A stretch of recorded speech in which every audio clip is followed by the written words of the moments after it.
दिल्ली में बहुत दिनों बाद, जबकि दिल्ली की जो हवा है, प्रदूषित हवा है, ये पिछले 6-7 साल से हर सीमा पार कर चुकी है। आप लोगों ने, कोई एक्यूआई देखता है, कोई कुछ देखता है, कोई उसको धीरे धीरे एहसास करता है, लेकिन जो हालत आई है, मैं उसको व्यक्तिगत रूप में एक तरीके से मर्डर मानता हूं। मैं आपको बताना चाहूँगा, बार बार डॉक्टरों ने ये कहा है कि दिल्ली में जो एयर पोल्यूशन है, उससे एक सामान्य जन का 6 से 7 साल, और अगर कोई बीमार व्यक्ति हो तो ज़्यादा उसकी जीवन कम हो जाता है। मैं आपसे पूछना चाहूँगा, अगर मैं किसी को स्लो पॉइजन करूँ और उसके जीवन में 7-8 साल काट दूं, तो मेरे पे हत्या का आरोप लगेगा। मैं बहुत गंभीर बात कर रहा हूं, किसी सरकार पर नहीं, पर इस व्यवस्था की गंभीरता को रेखांकित करते हुए कहता हूं कि चाहे इसमें सरकार का दायित्व हो, चाहे हम सबका हो, हम सब एक तरीके से इस सामूहिक क्राइम में हिस्सेदार हैं।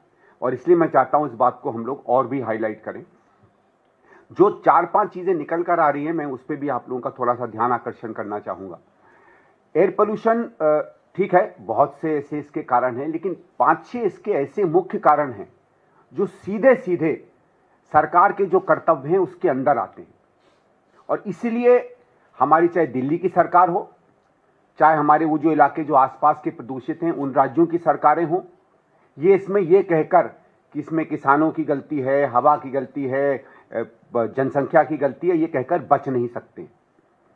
और इसलिए मैं चाहता हूं कि एक नागरिक के रूप में भी हम लोग सोचते हुए अपने सरकारों पर अब वो सवाल उठाएं और उनको विवश करें कि वो 7-8 ऐसी चीजें जो बहुत साधारण रूप से की जा सकती थी वो करें।